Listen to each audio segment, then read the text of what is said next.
అందరికీ మన ప్రభువును ప్రియ రక్షకుడైన యేసుక్రీస్తు నామములో వందనాలు తెలియజేస్తున్నాను. Praise the lord.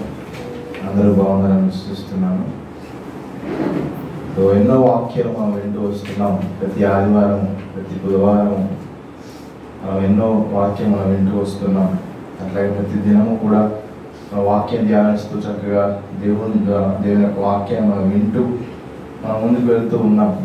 సో నేను ఈరోజు ఏమి కొత్త వాక్యాన్ని మీకు పరిచయించాలనుకోవట్లేదు, కానీ అందరికీ సుపరిచితమైనదే, మన సంఘంలో మనం అనుసరిస్తున్నదే నేను బ్రీఫ్గా ఎక్స్ప్లెయిన్ చేయాలని ఆశపడుతూ ఉన్నాను. అందరికీ ఒక ప్రశ్న ఏంటి అని అంటే, సంఘంలో వచ్చిన వాళ్ళందరికీ కూడా ఏదో ఒక బాధ్యత ఉందా లేదా?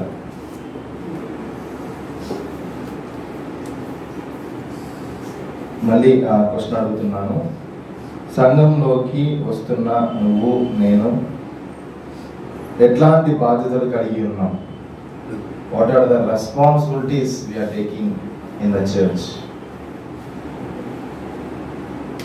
సాధారణంగా చూస్తే మనము అంటే వేరే సంఘాల గురించి నేను చెప్తున్నందుకు దానికి ఒక రీజన్ ఉంది యాక్చువల్లీ. ఎందుకంటే తప్పుడు సిద్ధాంతాలను మనము ఎప్పుడైతే ముందు పెడతామో తర్వాతే మనము సరైన సిద్ధాంతాలలోకి మనకి వెళ్తే అర్థమవుతుంది అనమాట.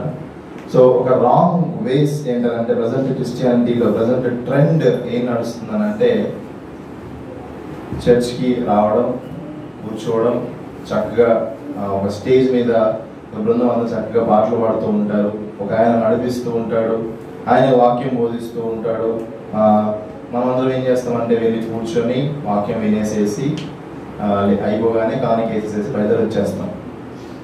సో అక్కడ నుంచొని కొంతమంది టీం పాటలు పాడుతూ ఉంటారు, ఒక ఆయన నుంచి వాక్యం చెప్తూ ఉంటాడు, ఇక అన్ని ఆయన చూసుకొని చివరికి మనం వెళ్ళిపోతూ ఉంటాం. ఇది ఒకటి రాంగ్ వే. ఇంకొక రాంగ్ వే ఏంటంటే, ఒక ఆయన వాక్యం బోధిస్తూ ఉంటాడు, ఒకవేళ ఆయనకు బాలేదనుకోండి వాళ్ళ వైఫ్ బోధిస్తారు, వాళ్ళ పిల్లలు బోధిస్తారు, లేకపోతే వాళ్ళ ఫ్యామిలీలో ఇంకా ఏబుల్ ఎవరు లేరనుకోండి వేరే సంఘం నుంచి వాళ్ళని అద్దెకి తెచ్చుకొని వాళ్ళకి వాక్యం బోధిస్తారు. వాక్యం బోధించిన తర్వాత అంటే వాళ్ళు కూడా పాస్టర్లే, వాక్యం బోధించేసి వాళ్ళు వెళ్ళిపోతుంటారు. చర్చ్లో బిలీవర్స్ మాత్రం అలాగే కూర్చుంటారు, వాక్యం వింటారు, వేసి వెళ్ళిపోతారు. మూడవ రాంగ్ పద్ధతి ఏంటంటే, ఇది చాలా భయంకరమైనదన్నమాట. సంఘ పెద్దలు ఒక టీం అనేది ఉంటుంది అనమాట, కమిటీ ఉంటుంది. ఆ కమిటీలో సెక్రటరీ, ప్రెసిడెంట్, ట్రెజరీ అందరూ ఒక కమిటీ ఉంటుంది. ఆ కమిటీలో వాళ్ళు స్థిరంగా ఉంటారు, పెద్ద పెద్ద వాళ్ళు ఉంటారు. వాళ్ళు ఏం చేస్తారంటే పాస్టర్స్ని పిలుచుకుంటారు, వాళ్ళని అపాయింట్ చేస్తారు. అపాయింట్ చేసుకొని వాళ్ళు వాక్యం చెప్పించుకొని వాళ్ళు వెళ్ళిపోతూ ఉంటారు. సో ఇక బిలీవర్స్కి ఎట్లాంటి సంబంధం ఉండదు. ఏదైనా పరిచయం చేయాలంటే వీళ్ళే ఈ సో కాల్డ్ కమిటీ మాత్రమే వాళ్ళ డెసిషన్స్ తీసుకొని వాళ్ళు ముందుకు వెళ్తారు అన్నమాట. ఒకవేళ ఆ పాస్టర్ గారు ఏమైనా తప్పు ఏదైనా బోధిస్తే, లేకపోతే ఏదైనా ఖండిస్తే అతన్ని పీకేసేసి వేరే పెట్టుకుంటారు. ఇంకొక వండర్ఫుల్ రాంగ్ డాక్టర్ ఏంటంటే, వన్ మ్యాన్ షో. ఇంకా A to Z మొత్తం అంతా ఆయనే చేసుకుంటాడు, ఆయనే ఉంచుతాడు, ఆయనే చాపలు వేసుకుంటాడు, ఆయనే చేసుకుంటాడు, ఆయనే వాక్యం బోధిస్తాడు, ఆయనే అన్నీ చేసుకుంటాడు, ఆయనే అందరిని పిలుచుకుంటాడు, కానుకలు మొత్తం ఆయనే తీసుకుంటాడు, కానుకలు తీసుకొని ఆయనే వాక్యం బోధిస్తే అందరినీ పంపించేస్తాడు. ఇంకా ఎదుటి వాళ్ళు there is no single work to the believers అన్నమాట. సో మీకు అందరికి అర్థమైనట్టుంది నేను ఏం చెప్పాలనుకుంటున్నాను. సో ఇవన్నీ కూడా రాంగ్ వేస్ అనమాట, రాంగ్ వేస్. ఇవన్నీ కూడా రాంగ్ డాక్ట్రిన్స్. అంటే బిలీవర్స్గా లేకపోతే దేవుని నమ్ముకున్నటువంటి బిడ్డలంగా మనము ఏదో చర్చ్గా గ్యాదర్ అయ్యేది వచ్చి కూర్చొని విని లేచి కానుకలు వేసి మళ్ళీ కూర్చొని వెళ్ళిపోవడానికి కాదు. ప్రతి ఒక్కరికి కూడా దేవుడు బాధ్యతలు ఇచ్చాడు. ఇంకా చెప్పాలంటే God has given the gifts to every man, every believer in the church. So ఈరోజు నేను చెప్పాలనుకున్నటువంటి విషయం ఏంటంటే, కృపావరముల గురించి కొన్ని విషయాలు నేను చెప్పాలని ఆశపడుతూ ఉన్నాను. Spiritual gifts to the believer, లేదా what is your responsibility in the church as a believer. కొన్ని మనం చదువుకున్నాం ఒకసారి. రోమీలకు రాసినటువంటి పత్రిక 12వ అధ్యాయము 12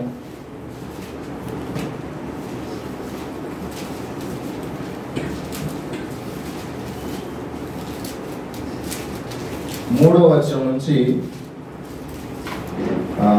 12 verse చదువుతున్నాం. Romans chapter 12 verse 3 to 12 నేను చదువుతాను. తను తాను ఎంచుకునదగిన దానికంటే ఎక్కువగా ఎంచుకొనక దేవుడు ఒక్కొక్కరికి విభజించి ఇచ్చిన విశ్వాస పరిమాణ ప్రకారము తాను స్వస్థ బుద్ధి గలవాడొకటకై తగిన రీతిగా తాను ఎంచుకునవలనని నాకు అనుగ్రహింపబడిన కృపను బట్టి మీరున్న ప్రతి వానితోనూ చెప్పుచున్నాను. ఒక్క శరీరంలో మనకు అనేక అవయవములు ఉండినను ఈ అవయవములన్నిటినీ ఒకటే పని ఎలాగూ ఉండదో అలాగే అనేకులమైన మనము క్రీస్తులో ఒక్క శరీరముగా ఉండి ఒకరికొకరు ప్రత్యేకముగా అవయవములై ఉన్నాము. మనకు అనుగ్రహింపబడిన కృప చొప్పున వేర్వేరు కృపావరములు కలిగిన వారమై ఉన్నాము కనుక ప్రవచన వరమైతే విశ్వాస పరిమాణ చొప్పున ప్రవచింతము, పరిచర్య అయితే పరిచర్యలోను, బోధించువాడైతే బోధించుటలోను, హెచ్చరించువాడైతే హెచ్చరించుటలోను పని కలిగి ఉందుము. పంచిపెట్టువాడు శుద్ధ మనస్సుతోను, పై విచారణ చేయువాడు జాగ్రత్తతోను, కరుణించువాడు సంతోషముతోను పని జరిగింపవలెను. మీ ప్రేమ నిష్కపటమైనది ఉండవలెను. చెడ్డదాన్ని అసహించుకొని మంచిదానిని హత్తుకొనుడి. సహోదర ప్రేమ విషయంలో ఒకరినొకడు అనురాగము గలవారై, ఘనత విషయంలో ఒకరినొకడు గొప్పగా ఎంచుకొనుడి. ఆసక్తి విషయంలో మాంద్యులు కాక ఆత్మను తీవ్రత గలవారై ప్రభువును సేవించుడి. నిరీక్షణ గలవారై సంతోషించుచు, శ్రమయందు ఓర్పు గలవారై ప్రార్థన పట్టుదల కలిగి ఉండుడి. ఓకే, చూడండి, ఇక్కడ కృపావరములు లేకపోతే ఆత్మవరములు అని మనం చెప్పొచ్చు. స్పిరిచువల్ గిఫ్ట్స్ అని మనం అంటూ ఉంటాము. అయితే ఈ స్పిరిచువల్ గిఫ్ట్స్ లో మనము చూడొచ్చు ఏంటంటే లిస్ట్ ఏంటంటే కొంత ముందు చెప్తున్నాను. ఇక్కడ మనం చూస్తున్నాం కదా, ప్రవచన వరము, లేకపోతే బోధించే వరము, లేకపోతే పరిచర్య వరము మనం చూస్తున్నాం కదా, కనికరించేటువంటి వరం మనం చూస్తూ ఉన్నాం, పై విచారణ చేసేటువంటి వరము. సో ఇట్లా అందరికి కూడా కృపావరాలు కలిగి ఉన్నాయి. ఇన్ఫాక్ట్ మనము దాన్ని సపరేట్ చేసుకున్నట్టయితే మిరాకిల్స్ సూచక్రియలు చేసేటువంటి వరాలు ఉన్నాయి. తర్వాత బోధించే వరం ఉంది. బోధించే వరంలో చక్కగా వాక్యాన్ని వివరించి చెప్పేటువంటి వారు కానీ, లేకపోతే వాక్యాన్ని టీచింగ్ చేసేటువంటి వారు కానీ, లేకపోతే హెచ్చరికలు జారీ చేసేటువంటి అంటే హెచ్చరించేటువంటి ఒక బోధ కానీ, లేకపోతే సువార్త చేసేటువంటి బోధ మనం చూస్తూ ఉంటాం. తర్వాత పరిచర్యలో మనం చూస్తుంటే పరిచర్యలో మరి పై విచారణ చేసేటువంటి వారు ఉంటారు. లేకపోతే గివింగ్ అంటే ఇచ్చేటువంటి మనసు కలిగి ఉంటారు. వారి హృదయము దాతృత్వం కలిగినటువంటి హృదయం కలిగిన వారే ఉంటారు. ఇంకొకరు పరిచర్యలు చేస్తుంటారు. అంటే ఇవన్నీ కూడా అంటే అరేంజ్మెంట్స్ చూసినటువంటి వారు ఉంటారు. ఇంకా కొంతమంది ఎప్పుడు కూడా ప్రేయర్స్ చేస్తూ ఉంటారు. ఇంకా కొంతమంది ఎప్పుడు కూడా ఎవరికైనా బాగోకపోతే వాళ్ళ దగ్గరికి వెళ్ళి వాళ్ళు పరామర్శించడం ఇలాంటివి చేస్తూ ఉంటారు అనమాట.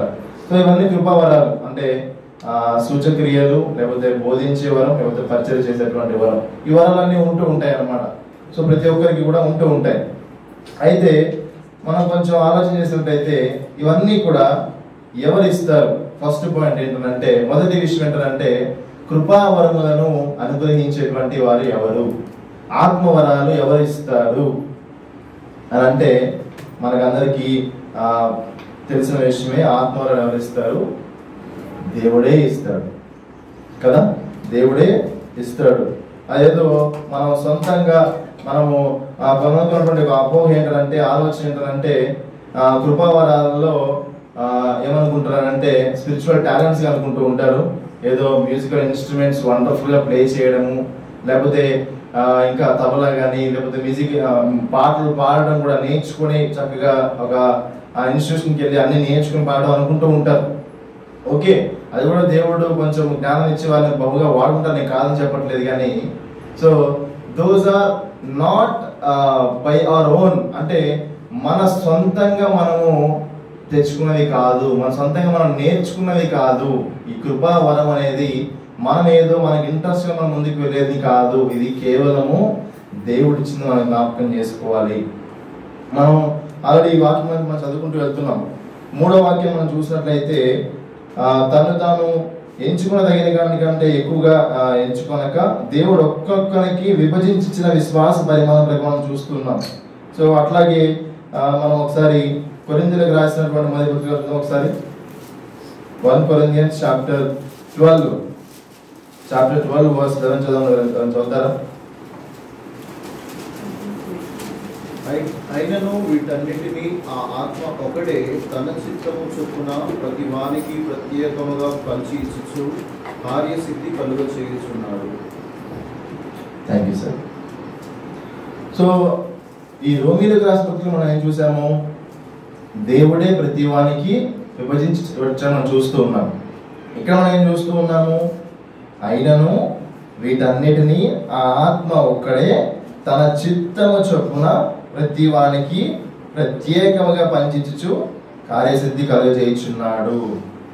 సో ఈ యొక్క గిఫ్ట్స్ ని, అంటే ఈ వరాలని, అంటే బోధించే వరం కానీ, అర్థం చేసేటువంటి వరం కానీ, లేకపోతే మినిస్ట్రీ చేసేటువంటి వరం కానీ ఎవరు ఇస్తారు అంటే ఇది కేవలము దేవుడే ఇస్తాడు. పరిశుద్ధాత్మ దేవుడే తన చిత్త ప్రకారము, మన ఇష్ట ప్రకారం కాదు. ఎవరి చిత్త ప్రకారం చెప్పండి? దేవుని చిత్త ప్రకారం మనం జ్ఞాపకం చేసుకోవాలి. నేను కూడా దేవుని నమ్ముకున్నటువంటి కొత్తలో మరి నాకు ఏదైనా కూడా ఒక ఇంట్రెస్ట్ వస్తే దాన్ని పట్టుకుని అసలు వదిలిపెట్టుకుని కాదనమాట. సో దేవుని నమ్ముకున్న కొత్తలో ఏమైందంటే మా చర్చిలో లాస్ట్ గారు కొంచెం బాగా ఓల్డ్గా ఉన్నాడు అనమాట. సో ఎప్పుడు అవకాశం వస్తే అప్పుడు నాకు వాక్యం ఇచ్చేవాడు. నేను అప్పటికి బాప్టిజం తీసుకోలేదు, కానీ నేను స్టేజ్ ఎక్కి వాక్యం మాత్రం బోధిస్తున్నాను అనమాట. నాకు ఎలాంటి ఆలోచన ఉండేదంటే అప్పట్లోనే ఒక ఇంటర్నేషనల్ స్పీకర్ అవ్వాలనే ఆలోచన ఉండేది అనమాట నాకు, దేవుని నమ్ముకున్న స్టార్టింగ్ డేస్లో అనమాట. సో ఇక నేను దాని గురించి బాగా ఎక్సర్సైజ్ చేసేవాడిని. ఇంగ్లీష్, తెలుగు బైబిల్ ఫోన్లో ఉంటుంది కదా, సో అందులో బాగా అన్ని సెర్చ్ చేసి ఆదికాండం నుంచి ఎండింగ్ వరకు అన్ని సెర్చ్ చేసేసి ఒక్కొక్క వర్డ్ని తీసుకొని వాక్యం బాగా బోధించేవాడు అనమాట. ఇప్పుడైతే కొంచెం భయం వేస్తుంది, కానీ అప్పుడైతే భయం లేకుండా ధారాళంగా బోధించేసేవాడు. అంటే అప్పుడు నాకు అది ఇష్టం, అంటే వాక్యం బోధించడం అంటే అప్పట్లో నాకు చాలా ఇష్టం అయ్యేది. అంటే ఫేమ్ కోసమో లేకపోతే అందరూ మెచ్చుకునే ఆలోచనతోటి అప్పుడు నేను బాగా అట్లాంటి ఆలోచన ముందుకెళ్ళేవాడు అనమాట. అంటే నా సొంత ఇచ్చే ప్రకారం ముందుకెళ్ళేవాడిని. కానీ దేవుని నమ్ముకున్న తర్వాత, సత్యాలు తెలుసుకున్న తర్వాత ఇక్కడికి రావాలంటే వణుకు అనమాట, భయం వేస్తుంది. ఇక నాకు మీకు అందరికీ తెలిసిన విషయమే అది.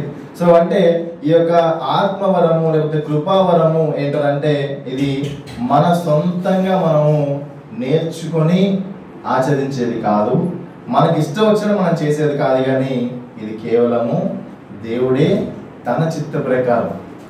ఇంకా మనం చూస్తున్నాం, దేవుడే తన చిత్తము చొప్పున ఆయన విభజించిస్తాడు. అకార్డింగ్ టు హిస్ విల్ మనం చూస్తున్నాము. He will divide the gifts in the church. ఆయన డిఫరెంట్ గిఫ్ట్స్ ద చర్చ్.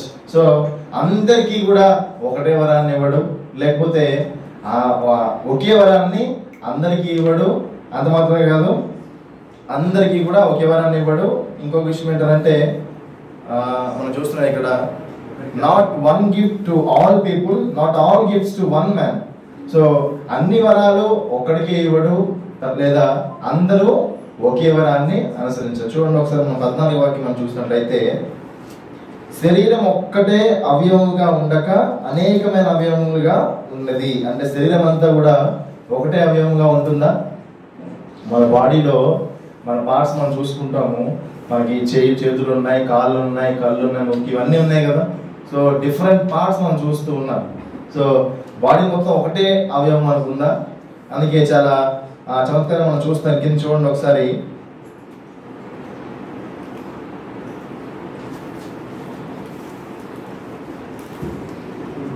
ఎన్నో వచనం అంటే మనం చూసినట్లయితే 14వ వచనం 17th వర్స్ మనం చూసినట్లయితే, శరీరం అంతయు కన్ను అయితే వినుట ఎక్కడ, అంతయు వినుట అయితే వాసన చూచుట ఎక్కడ.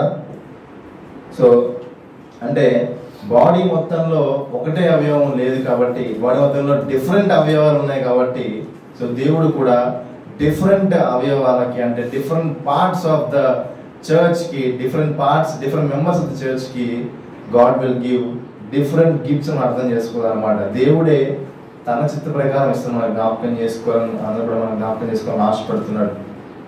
ఇంకా మనం చూసినట్లయితే ఒకసారి మనము చాలా మంది ఏమనుకుంటున్నారంటే, ఈ యొక్క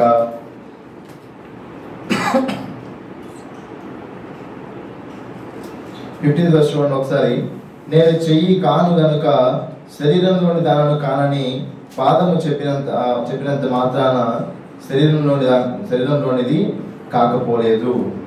చూడండి ఇక్కడ అంటే రెండు విషయాలు మనం చూడొచ్చు అనమాట. ఒకటి ఏంటంటే, వన్ మ్యాన్ ఆర్మీస్ లో కానీ, లేకపోతే ఇట్లా ఒకరే ఉండి బోధించేటువంటి వాళ్ళు కానీ, లేకపోతే బిలీవర్స్ కి అవకాశం ఉన్నటువంటి ఒక ఆలోచన ఏంటంటే, వాళ్ళు బోధించడానికి అర్హులు కాదేమో, లేకపోతే వాళ్ళకి బోధించే రైట్ దేవుడు ఇవ్వలేదేమో అనుకుంటూ ఉంటారు. సో ఇంకొకటి ఏంటంటే బిలీవర్స్కి మనమే చాలాసార్లు మనం తగ్గి ఉంటాం, చాలాసార్లు మనకి అట్లాంటి ఎలిబిలిటీ మనకి లేదో మనం తగ్గి ఉంటాం. అయితే దేవుడు చెప్పే విషయం ఏంటంటే దేవుడు మన యొక్క బలహీనతలను, లేకపోతే మన యొక్క ఘనతలను, లేకపోతే మన యొక్క మెరిట్స్నో, లేకపోతే మన యొక్క టాలెంట్స్నో, లేకపోతే మన యొక్క రిచెస్ను, మన యొక్క స్టాటస్ను చూడడు దేవుడు తన చిత్త ప్రకారం అందరికీ కూడా అనుగ్రహిస్తూ ఉంటాడు. He will not see our merits, he will not see our talents, he will not see our riches, he will not see our status, but according to his will అని మనం జ్ఞాపకం చేసుకోవాలి. ఎందుకంటే మనకందరికీ తెలిసిన విషయమే కదా, మనం ఎలా రక్షింపబడ్డాము? మన గంధంలో మనం రక్షింపబడ్డామా? మంచి పనులు మనం రక్షింపబడ్డామా? మన రిచెస్ మనం రక్షింపబడ్డామా? కాదు కదా. ఎట్లాంటి ఘనత లేకపోయినప్పటికీ, ఎట్లాంటి అర్హత లేకపోయినప్పటికీ ఆయన కృప ద్వారా మాత్రం మనం రక్షింపబడ్డాము.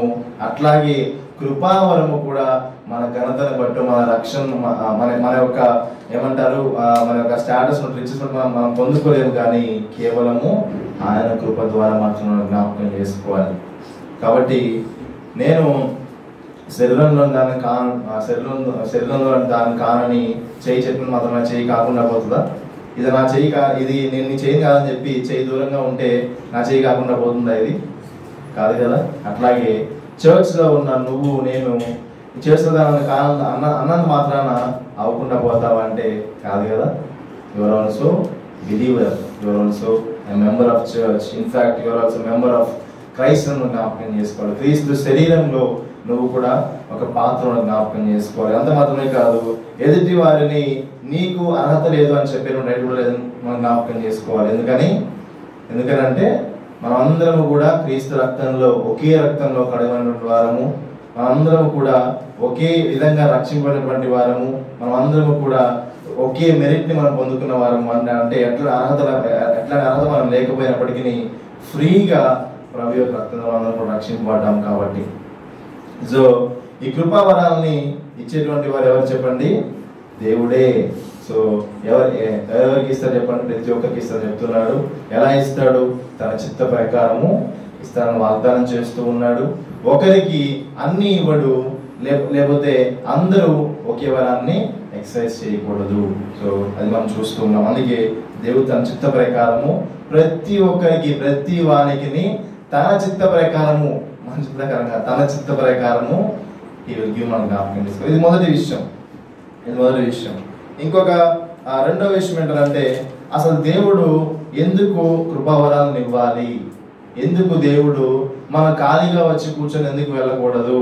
ఎందుకు మనకి ఎట్లాంటి బాధ్యతలు సంఘంలో లేకుండా ఎందుకు లేవు అని అంటే మనం చూడొచ్చు ఒకసారి. Why God has given the spiritual gifts చూద్దాం ఒకసారి. ఎఫెసీయులకు రాసిన పత్రిక 4వ అధ్యాయము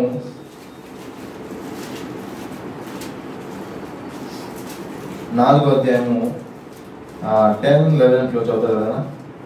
ఎఫెసియన్స్ చాప్టర్ 4:11-12.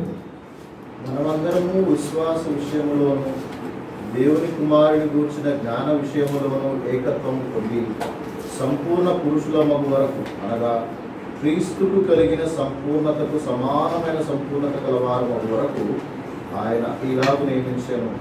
పరిశుద్ధులు సంపూర్ణులగునట్లు క్రీస్తు శరీరము క్షేమాభివృద్ధి చెందుటకును పరిచర్య ధర్మము జరుపుటకును ఆయన కొందరిని అపోస్తలును గాను, కొందరిని ప్రవక్తలను గాను, కొందరిని సువార్తికులను గాను, కొందరిని కాపరులను గాను, ఉపదేశకులను గాను నియమించారు. Thank you sir.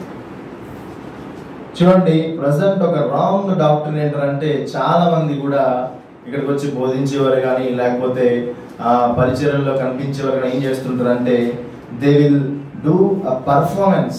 వాళ్ళు చక్కగా వాక్యాన్ని చాలా సున్నితంగా బోధిస్తుంటారు, స్టేజ్ పర్ఫార్మెన్స్ చేయడానికి ఎంతో ఆసక్తి చూపిస్తుంటారు అనమాట. సో ఈ యొక్క ఆత్మీయ వరాలు దేవుడు ఎందుకు ఇస్తారంటే ఒక పర్ఫార్మెన్స్ చేయడానికి కాదు, లేదా ఒక ఘనతను పొందుకోవడానికి కాదు, లేదా అతిశయింపబడటానికి కాదు. కానీ ఎందుకు అని అంటే ఈ యొక్క దేవుడు ఆత్మవరాన్ని ఎందుకు అనుగ్రహిస్తారంటే టు ఎడిఫై ద చర్చ్. దేవుడు సంఘ క్షేమాభివృద్ధి నిమిత్తం మనం చూస్తున్నాం. ఇక్కడ చూడండి, ఇక్కడ 11వ వాక్యాన్ని మనందరం విశ్వాస విషయంలోనూ దేవుని కుమారుని గూర్చిన జ్ఞాన విషయంలోనూ ఏకత్వం పొంది సంపూర్ణ పురుషులమగు వరకు, అనగా క్రీస్తును కలిగిన సంపూర్ణతకు సమానమైన సంపూర్ణత గలవారమగు వరకు ఆయన ఇలాగూ నియమించెను. 13వ వర్షం, పరిశుద్ధులు సంపూర్ణులగునట్లు. చూడండి 12వ వర్షం ఏమవ్వాలంటున్నాడు? అందరం కూడా సంపూర్ణ పురుషులం అవ్వాలి. అంటే we should become like Christ. Yesu Kristu ప్రభు వారు అందరూ కూడా మరణాన్ని ఆశపడుతూ ఉన్నాడు. అలాగా మారడాన్ని ఏమంటున్నాడు? 13వ వర్షం మనం చూసినట్లయితే, పరిశుద్ధులు సంపూర్ణులగునట్లు క్రీస్తు శరీరము క్షేమాభివృద్ధి చెందుటకును. అంటే క్షేమ అభివృద్ధిని అర్థం చేసుకోవాలి. సో అంటే రైట్ వేలో స్పిరిచువల్ గా ఎదగడానికి ఆల్రెడీ లాస్ట్ వీక్ మనం చూసుకుంటూ వచ్చాం. ఆల్రెడీ పెద్ద కూడా ఈ ఒక వాక్యాన్ని చెప్తూ వచ్చాడు. సో మనమందరం కూడా ఆత్మీయంగా ఎదగడానికి, సంఘము ఆత్మీయంగా ఎదగడానికి దేవుడు ప్రతి ఒక్కరికి కూడా పరిచర్యలు ఇస్తున్నాడు. జ్ఞాపకం చేసుకోవాలి. వాక్య పరిచర్య కావచ్చు, లేకపోతే సర్వింగ్ మినిస్ట్రీ కావచ్చు, గివింగ్ మినిస్ట్రీ కావచ్చు, ఇవన్నీ కూడా ఎందు నిమిత్తము దేవుడు అందరికి ఇచ్చాడనంటే అది మన పర్ఫార్మెన్స్ కోసం కాదు కానీ, మన ఘనత కోసం కాదు కానీ, మన గురించి స్టేజ్ మీద మన పేర్లు రావడం కోసం కాదు కానీ, దేవుడు మనందరి క్షేమాభివృద్ధి నిమిత్తము ప్రతి ఒక్కరు కూడా ఎడిఫై అవ్వాలి, సరిచేయబడాలి, అందరూ కూడా మారుమనస్తైనటువంటి ఫలము ఫలించాలి అని, రక్షణకు ప్రతిరూపముగా జీవించడానికి, ప్రతి ఒక్కరు సరిచేయబడటానికి, అంటే ఎడిఫికేషన్ జరగడం కోసమే దేవుడు God is giving all the gifts మనం జ్ఞాపకం చేసుకోవాలన్నమాట. అంత మాత్రమే కాదు, సంఘ క్షేమాభివృద్ధి నిమిత్తం మాత్రమే కాదు కానీ, అలాగా దేవుడు ప్రతి ఒక్కరికి కూడా ఆత్మీయవరాలు ఇచ్చినప్పుడు ఏం జరుగుతుందంటే పర్సనల్ గా కూడా ఎడిఫికేషన్ అవడానికి ఆస్కారం ఉంటుంది అన్నమాట. మనం చదువుకున్నాం ఒకసారి ఇంతకుముందే మనం రోమన్స్ చాప్టర్ 12 చూద్దాం ఒకసారి. రోమన్స్ 12 వర్స్ మనం చూస్తాం ఒకసారి.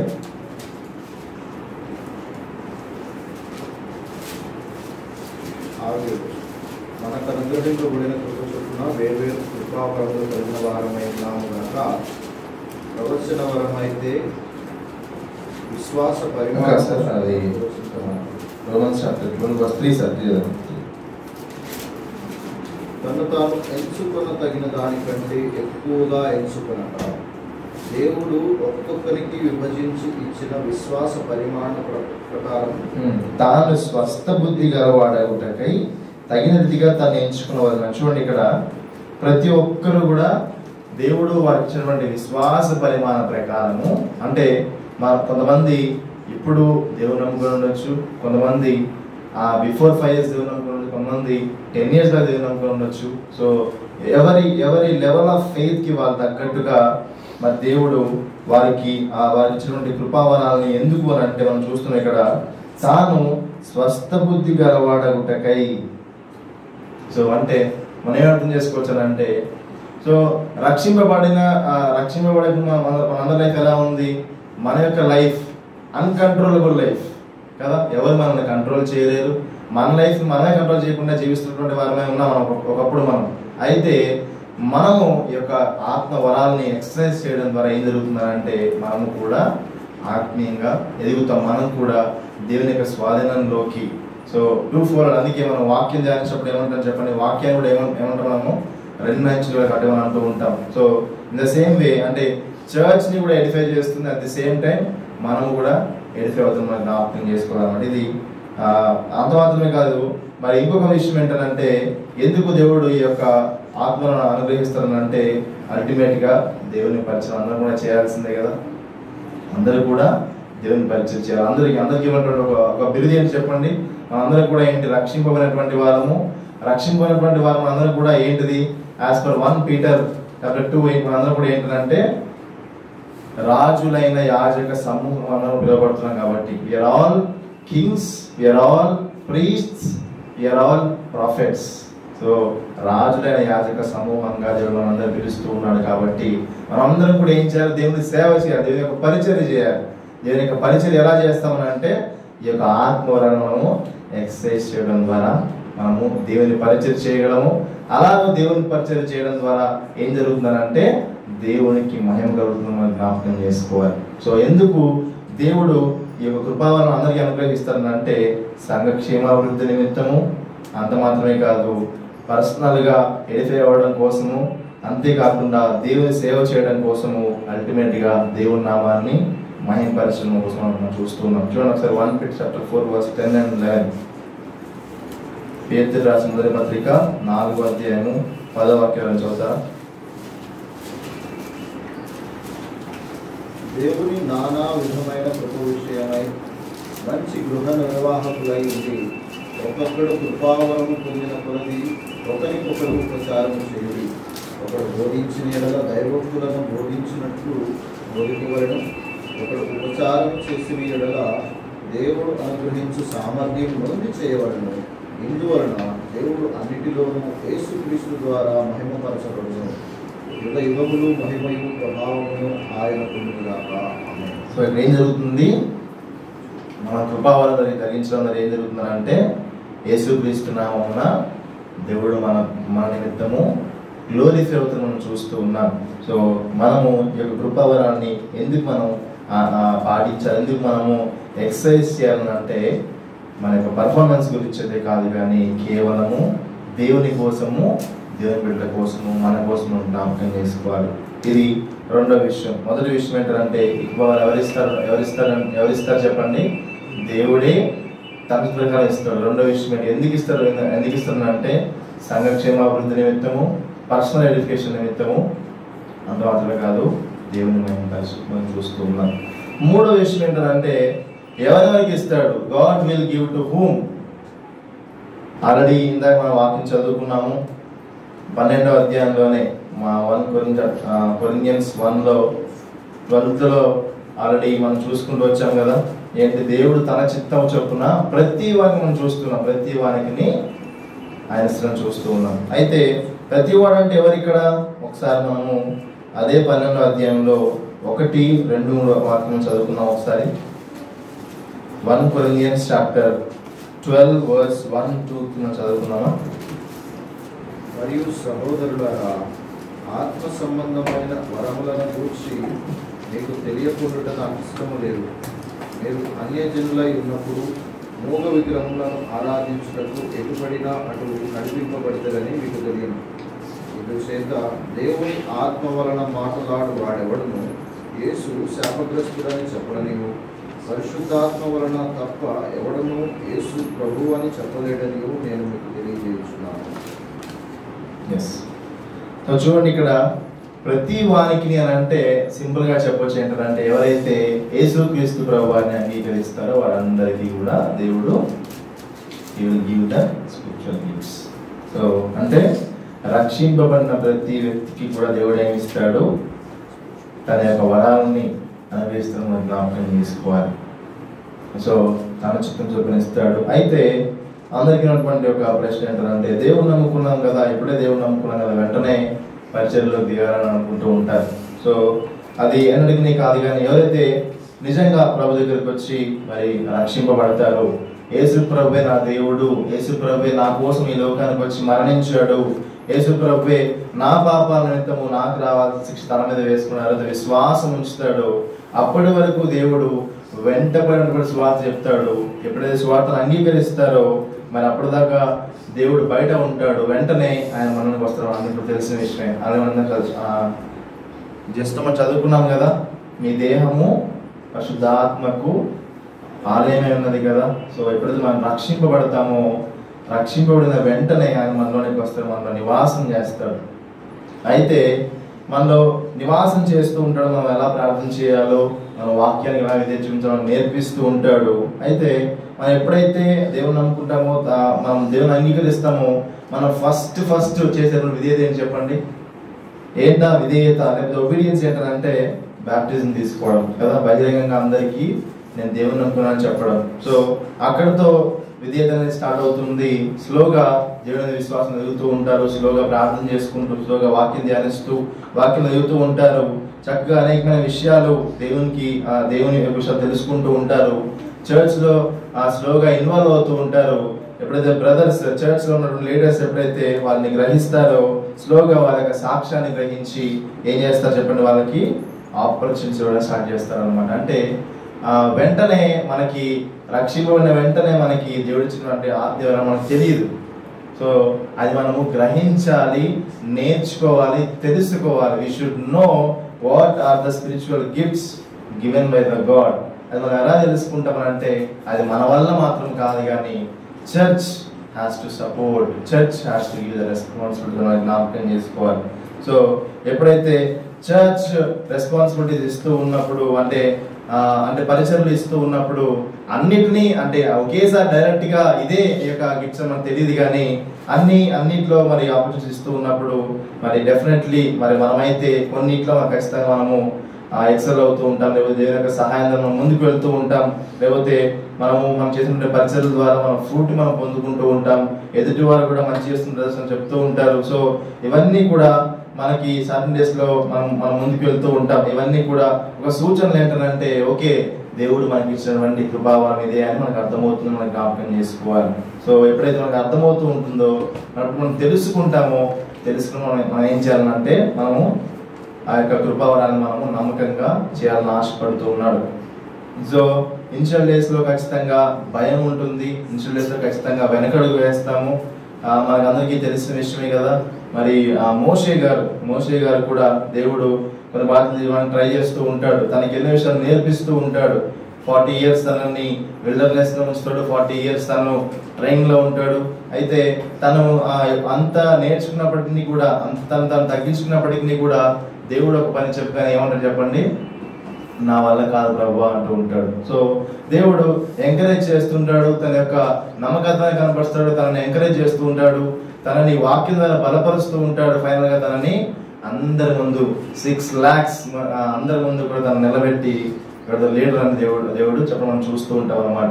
సో అంతే విధంగా ఇనిషియల్ డేస్ లో మనం కొంచెం తడబడుతూ ఉంటాము, ఇనిషియల్ డేస్ లో మనం కొంచెం ఇబ్బంది పడుతూ ఉంటాం, కానీ definitely God will confirm that this is the spiritual gift. ఖచ్చితంగా ఆయన కన్ఫర్మేషన్ మనం జ్ఞాపకం చేసుకోవాలి. సో అయితే మనం చేయాల్సిన పని ఏంటంటే మనం ఏం చేయాలంటే మనము ప్రార్థన చేయాలి. ప్రభువా నేను సంఘంలో ఎలా వాడాలనుకుంటున్నావు ప్రభువా, దేవా నీవు నాకు ఇచ్చినటువంటి ఆత్మవరం ఏంటి ప్రభువా అని మనం ప్రార్థన చేయాలి. ప్రతి ఒక్కరికి ఇస్తాను already God has promised, right? So మనందరం కూడా ఏం చేయాలి, వి షుడ్ ప్రే, అందరం ప్రార్థన చేయాలి.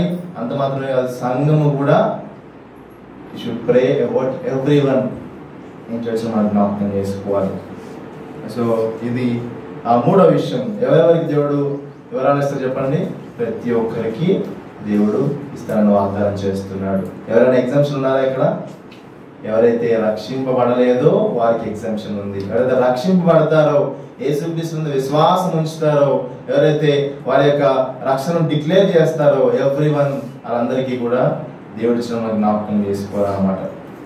సో దాన్ని గుర్తించడము అది సంఘం యొక్క బాధ్యత. అంత మాత్రమే కాదు, పర్సనల్ గా మనం కూడా గుర్తించడం దేవుడు సహాయం చేస్తామని జ్ఞాపకం చేసుకోవాలి. ఇది మూడో విషయం. చివరిగా నేను చెప్పి ముగించాలనుకుంటున్నాను ఏంటంటే వాట్ ఆర్ స్పిరిచువల్ గిఫ్ట్స్. అసలు స్పిరిచువల్ గిఫ్ట్స్ ఏమేమి ఉన్నాయి అలా జనరల్ గా నేను ముందు చెప్పాను, ఇప్పుడు ఒకసారి మళ్ళీ బ్రీఫ్గా చెప్పి నేను ముగించాలని ఆశపడుతున్నాను అనమాట. చూడండి, స్పిరిచువల్ గిఫ్ట్స్ అసలు ఆత్మవరాలు ఏమున్నాయి. సో దేవుడు కృపావరం కూడా మనం అంటూ ఉన్నాం కదా, అసలు కృపావరాలు ఏమేమి ఉన్నాయి అసలు మనం చూస్తే ఒకసారి దాన్ని మనం we can divide into 3 categories అనమాట. ఒకటి ఏంటంటే సైనింగ్ గిఫ్ట్స్, ఇంకోటి ఏంటంటే స్పీకింగ్ గిఫ్ట్స్, థర్డ్ ఏంటంటే సర్వింగ్ గిఫ్ట్స్. అంటే సూచక క్రియలు చేసేటువంటి వరాలు, రెండోది ఏంటంటే బోధించే వరాలు, మూడోది ఏంటంటే పరిచయం చేసేటువంటి వరాలు. Serving, signing, speaking and serving. ఒకసారి మనం చూద్దాం. ఒకసారి 1 Corinthians chapter 12 verse 27 to 20 చదువుదాం. ఒకసారి 27 చూస్తే ఒకసారి, అటువలే మీరు క్రీస్తు యొక్క శరీరమై ఉండి వేరువేరుగా అవయవములై ఉన్నారు, మరియు దేవుడు సంఘములో మొదట కొందరిని అపోస్తలుగాను, పిమ్మట కొందరిని ప్రవక్తలుగాను, పిమ్మట కొందరిని బోధకులుగాను, అటు పిమ్మట కొందరిని అర్థములు చేయు వారిని గాను, తర్వాత కొందరిని స్వస్థపరచు ఉపకారములు కలవారిని గాను, కొందరిని ఉపకారములు చేయువారిని గాను, కొందరిని ప్రభుత్వములు చేయువారిని గాను, కొందరు నానా భాషలు మాట్లాడు వారిని గాను నియమించను. సో మనము ఆల్రెడీ రోమన్స్ చూసాం కదా. రోమన్స్ ఏం చూసాం మనము? బోధించేవాడు, ప్రవచించేవాడు, ఇంకా కనికరం చూపేటువంటి వాడు, పై విచారణ చేసేటువంటి వారు అనమాట. సో ఈ యొక్క వీటన్నిటిని కూడా మనం కొంచెం క్లుప్తంగా దీన్ని డివైడ్ చేసుకున్నట్లయితే, మొదటిది ఏంటంటే సైనింగ్ గిఫ్ట్స్, అంటే సూచక్రియ చేసేటువంటి వరం, అంటే మిరాకిల్స్. మనం చూసాం ఆల్రెడీ మనకు తెలిసిన విషయమే కదా. యేసుక్రీస్తు ప్రభువు వారి యొక్క శిష్యులు ఏం చేస్తారు? పేతురు, పౌలు మనకు తెలిసిన విషయమే కదా. వాళ్ళు నడుచుకుంటూ వెళ్తుంటే వారి యొక్క నీడ పడితే ఏమవుతుంది చెప్పండి? వారి నీడకి హీల్ అవుతూ ఉంటారు. మరి వారి యొక్క కర్చీఫ్ ని టచ్ చేసినా కూడా వాళ్ళు హీల్ అవుతూ ఉంటారు. పౌలు గారు డైరెక్ట్ గా మరి చనిపోయిన వారి మీద పడి తను ప్రార్థన చేయగానే వెంటనే లేచి మనం చూస్తూ ఉంటాం. అట్లాగే తబిత అనేటువంటి ఒక వ్యక్తిని కూడా పేతురు గారు మరి తను చనిపోయినప్పుడు తను లేవడం మనం చూస్తూ ఉంటాం. సో ఇవన్నీ కూడా మిరాకిల్స్, సైనింగ్ గిఫ్ట్స్ మనం జ్ఞాపకం చేసుకోవాలి. ఇంకా అంత మాత్రమే కాదు కానీ మరి మనం ఎన్నో చూస్తూ ఉంటాం. చాలా మంది మనం చూస్తూ ఉంటాం. మరి ఫిలిప్ గారు కానీ, లేకపోతే ఇంకా పౌలు, శీల గారు కానీ. సో ఇట్లా ఇనిషియల్ డేస్ లో ఇంకా మనం చూడొచ్చు అంటే టంగ్స్, అంటే భాషల ద్వారా మనం చూస్తూ ఉంటాం. అంటే సూచక్రియలు, మిరాకిల్స్ కానీ, హీలింగ్స్ కానీ, ఇంకా టంగ్స్. సో ఇవన్నీ కూడా సైనింగ్ గిఫ్ట్స్ అన్నమాట. అంటే మనం చూడొచ్చు ఫిలిప్ గారు కూడా మరి సడన్ గా ఇక్కడ నుంచి ఇక్కడ కనుమరుగైపోయి నెక్స్ట్ వేరే ప్రాంతంలో తనము కనడం మనం చూడొచ్చు అనమాట. సో ఇట్లాంటి వండర్స్ మనం చూస్తూ ఉంటాం. అయితే ఈ సైనింగ్ గిఫ్ట్స్ అనేవి ఇప్పుడు చర్చ్ లో ఉన్నాయని అంటే ప్రజెంట్ అయితే లేవు, మనం జ్ఞాపకం చేసుకోవాలి. Signing gifts are temporary. Miracles చేస్తాడు దేవుడు, ఖచ్చితంగా చేస్తాడు దేవుడు ప్రార్థన చేస్తే ఖచ్చితంగా దేవుడు స్వస్థపరుస్తాడు. దేవుడు ప్రార్థన చేస్తే మరణించిన వారు తిరిగి లేస్తాడు. దేవుడు ప్రార్థన చేస్తే వండర్స్ మనము ఎన్నో చూడొచ్చు కదా. మీరు విశ్వాసం నుంచి ప్రార్థన చేస్తే కొండను ఇక్కడి నుంచి తగ్గడం అంటే దేవుడు చేస్తాను వాగ్దానం చేశాడు కదా. మనం ఆల్రెడీ యాకోబు మనం చూడొచ్చు కదా. ఎవరైతే విశ్వాసం ప్రార్థన చేస్తారో వారి ప్రార్థన వింటారని దేవుడు వాగ్దానం చేశాడు. సో అయితే ఇనీషియల్ డేస్ లో దేవుడు ఎందుకని ఆ యొక్క కృపావరాన్ని, ఆ యొక్క సైనింగ్ గిఫ్ట్స్ ని దేవుడు ఇచ్చాడనంటే, ఎందుకనంటే వాక్యాన్ని స్థిరపరచడానికి, యేసుక్రీస్తునందు విశ్వాసం ఉంచడానికి ఆ యొక్క సైనింగ్ గిఫ్ట్స్ అనేది టెంపరీగా ఉన్నాయని మనం జ్ఞాపకం చేసుకోవాలి. కానీ ప్రజెంట్ అయితే ఈ గిఫ్ట్స్ మనకి అవసరం లేదని దేవుడు మనకి ఇవ్వలేదని మనం జ్ఞాపకం చేసుకోవాలి. ఇది సైనింగ్ గిఫ్ట్స్. నేను త్వరగా ముగిస్తున్నాను. రెండోది ఏంటంటే స్పీకింగ్ గిఫ్ట్స్, అంటే బోధించేటువంటి వరం. అంటే ఈ స్పీకింగ్ గిఫ్ట్స్ కూడా మనం చూసినట్లయితే ప్రీచింగ్ అని, టీచింగ్ అని, ఎగ్జార్టేషన్ అని, ఇవాంజలిజం. అంటే అందరూ ఉన్నారా? ప్రైజ్ ది లార్డ్, దేవునికి స్తోత్రం. జస్ట్ 5 minutes నేను క్లోజ్ చేస్తాను. ఇది చాలా అవసరమైన నేను చెప్పాలనుకుంటున్నాను. ఏంటంటే చూడండి, ఇక్కడ నుంచి మాట్లాడేటువంటి ఆలోచనలు, ఇక్కడ నుంచి మాట్లాడేవి కానీ, లేకపోతే మా నోటి ద్వారా మాట్లాడేవి స్పీకింగ్ గిఫ్ట్స్ అంటూ ఉంటారు. సో వాక్యాన్ని చదివి వివరించడము అది ప్రీచింగ్ గిఫ్ట్ అయి ఉంటుంది. తర్వాత టీచింగ్ గిఫ్ట్ అంటే దేవుడు అంటే ఎవరు, లేకపోతే పరిశుద్ధాత్మ దేవుడు ఎవరు, యేసుక్రీస్తు ఎవరు, లేకపోతే రక్షణ, లేకపోతే పాపము, ఇలా ప్రతి ఆస్పెక్ట్ గురించి, ప్రతి డాక్ట్రిన్ ని మనం ధ్యానిస్తూ ఉంటాం కదా. ఆ డాక్ట్రిన్ ని ధ్యానించేటువంటి వారు ఎవరంటారు అంటే టీచింగ్ అంటారు అన్నమాట. టీచర్స్ అంటే వాళ్ళు చక్కగా అన్ని స్టడీ చేస్తూ ఉంటారు. స్టెప్ బై స్టెప్ చెప్పే వాక్యాన్ని వాళ్ళు ఓపెన్ చేసి వాక్యాన్ని బోధిస్తూ ఉంటారు. మనం జ్ఞాపకం చేసుకోవాలి. ఇది టీచింగ్ గిఫ్ట్ అనమాట. మూడోది ఏంటంటే ఎగ్జార్టేషన్ అనమాట. ఎగ్జార్టేషన్ ఏంటంటే హెచ్చరించేటువంటి వరం. హెచ్చరించేటువంటి వరం ఎలా ఉంటుందని అంటే, మరి డైరెక్ట్ గా వారిగా మాట్లాడితే మనకి భయం వేస్తుంటది అనమాట. ఎట్లా అంటే నువ్వు ఎలా ఉన్నావు, ఏం చేస్తున్నావు, నీ జీవితం మారిందా మారలేదా అని మనల్ని హెచ్చరిస్తూ ఉంటారు అనమాట. ఈ హెచ్చరించేటువంటి వరము ఆ దేవుడు ఇస్తూ ఉంటాడు. తర్వాత చివరి ఏంటంటే ఇవాంజలిజం, సువార్త చెప్పేటువంటి వరం. అంటే ఎవరికైనా ఈజీగా యేసుక్రీస్తు గురించి సువార్త చెప్పే వరం ఉంటది అనమాట కొంతమందికి. So these are the speaking gifts దేవుడు ఇస్తున్న జ్ఞాపకం చేసుకోవాలంటే వాక్యాన్ని బోధించేవారు కానీ, వాక్యాన్ని చక్కగా డాక్టర్స్ ధ్యానించేవారు కానీ, ఇంకా హెచ్చరించి మనల్ని సరిచేసేవారు కానీ, చివరికి సువార్త ప్రకటించారని మనం చూడొచ్చు అనమాట. ఇది స్పీకింగ్ గిఫ్ట్స్ మనం జ్ఞాపకం చేసుకోవాలి. ఇది ఇస్తూ ఉంటాడు దేవుడు. మరి మనలో దేవుడు ఎలాంటి వాళ్ళకి మనం పరీక్షించుకోవాల్సింది మనం చేస్తూ ఉన్నాను. చివరిగా సర్వింగ్ గిఫ్ట్స్. సర్వింగ్ గిఫ్ట్స్ అంటే పరిచయం చేయడం అనమాట. అంటే ఒకరికొకరు సేవ చేసుకోవాలి, సర్వీస్ జ్ఞాపకం చేసుకోవాలి. దీంట్లో మనం చూసినట్లయితే అడ్మినిస్ట్రేషన్ అంటే లీడర్షిప్ కానీ, లేకపోతే కొంతమందికి ఏంటంటే మంచిగా అన్ని అరేంజ్మెంట్స్ చేస్తున్నారు. They will arrange the things very well అనమాట. అంటే మీటింగ్స్ అరేంజ్ చేయడం కానీ, లేకపోతే అన్ని చూసుకోవడం కానీ అవి చేస్తూ ఉంటారు. కొంతమంది గివింగ్ అనమాట, గివింగ్ ఇస్తూ ఉంటారు. అంటే దేవుని సేవకులకు కానీ, లేకపోతే బాగోకపోతే వాళ్ళకి సహాయం చేయడం కానీ, హెల్పింగ్ మైండ్ మనం అర్థం చేసుకోవాలి. ఇవన్నీ దేవుడు ఇస్తూ ఉంటాడు. తర్వాత సర్వింగ్ అంటే ఇట్లా వేరే వాళ్ళకి హెల్ప్ చేయడం కానీ, లేకపోతే ఈ చేపలు వేయడం కానీ, లేకపోతే ఇవన్నీ అరేంజ్ చేసుకోవడం కానీ, ఇవన్నీ ఇస్తూ ఉంటారు. చివరిగా మెర్సీ గిఫ్ట్స్ అంటే కనికరం చూపిస్తూ ఉంటారు. కనికరం చూపించే విషయంలో ఎవరికైనా బాగోకపోతే వాళ్ళ ఇంటికి వెళ్ళడం కానీ, లేకపోతే వాళ్ళ గురించి ఎక్కువగా ప్రార్థన చేయడం కానీ, ఇంకా వారికి పర్సనల్గా వారిని కలిసి వారిని ఆదరించే వారిని మాట్లాడడం కానీ, ఇవన్నీ కూడా ఏంటంటే సర్వింగ్ మనం జ్ఞాపకం చేస్తాం. అంటే ఒకరికొకరు పరిచయం చేసుకుని మనం జ్ఞాపకం చేసుకోవాలి. So these are the gifts God has given to us. So signing gifts అనేవి టెంపరీ, మనం ఇప్పటికిప్పుడు ఇక్కడ నుంచి పెట్టి వెంటనే ఎవరిని మనం చేయలేం, కానీ విశ్వాసం మనం ప్రార్థిస్తాడు, ఖచ్చితంగా సహాయం చేస్తాడు. తర్వాత స్పీకింగ్ గిఫ్ట్స్ మనం చూసాము, ప్రీచింగ్, టీచింగ్, అలాగే హెచ్చరించడం, సువార్త మనం చూసుకుంటూ వచ్చాము. సర్వింగ్ లో మనం చూసాం కదా, మరి చక్కగా అరేంజ్మెంట్స్ చూసుకోవడం కానీ, గివింగ్ కానీ, ఇంకా పరిచయం చేయడం కానీ, అట్లాగే కనికరించడం కానీ, ఇవన్నీ కూడా సర్వింగ్ మనం జ్ఞాపకం చేసుకోవాలి. So these are all the spiritual gifts God has given to the church మనం జ్ఞాపకం చేసుకోవాలి. సో వీటన్నిటి ద్వారా ఏం జరుగుతుంది చెప్పండి? ఇవన్నీ చేయడం ద్వారా ఏం జరుగుతుందంటే సంఘము బ్లెస్ అవుతుంది, సంఘము ఎడిఫై అవుతుంది మనం జ్ఞాపకం చేసుకోవాలి కదా. స్టెఫెన్ విషయంలో మనందరికీ తెలిసిన విషయమే. మరి ఏం జరుగుతుందంటే భోజనం వడ్డించేటువంటి వారు ఏం చేస్తారంటే సనుక్కొని భోజనం వడ్డిస్తారు అనమాట. యాక్చువల్లీ అట్లాంటి టైంలో ప్రార్థన చేసి ఎవరైతే విశ్వాసంతో మరి నిండుకున్నటువంటి వారు, ఇంకా దేవుని ఆత్మ నిండుకున్నటువంటి వారిని 7గురిని అక్కడ ఎన్నుకుంటారు అనమాట విశ్వాసులు. సో ఆ 7గురిలో స్టెఫెన్ మనం చూడొచ్చు అనమాట. సో అంటే ఈ యొక్క పరిచర్లన్నీ కూడా మనము ఎలాగ చేయగలం అంటే, ఎలాగ మనం చేయాలి అని అంటే, మనందరం కూడా చక్కగా వాక్యం ధ్యానిస్తూ, ప్రార్థనలు ఎదుగుతూ, ఆత్మపూర్ణం అవ్వడానికి, ఆత్మపూర్ణమై మన యొక్క పరిచర్లో ఇన్వాల్వ్ అయినప్పుడు సంఘం అంతా కూడా అవుతుంది మనం జ్ఞాపకం చేసుకోవాలి. సో ఇప్పుడు నేను మళ్ళీ మిమ్మల్ని అడుగుతున్నాను, what is your responsibility in the church? దేవుడు మీకు ఇచ్చేటువంటి కృపావరం ఏంటి? మొదటిగా మీరు కనుక్కున్నారా? లేకపోతే సంఘము మీకు ఆపర్చునిటీస్ ఇస్తున్నప్పుడు మీరు గ్రహిస్తున్నారా?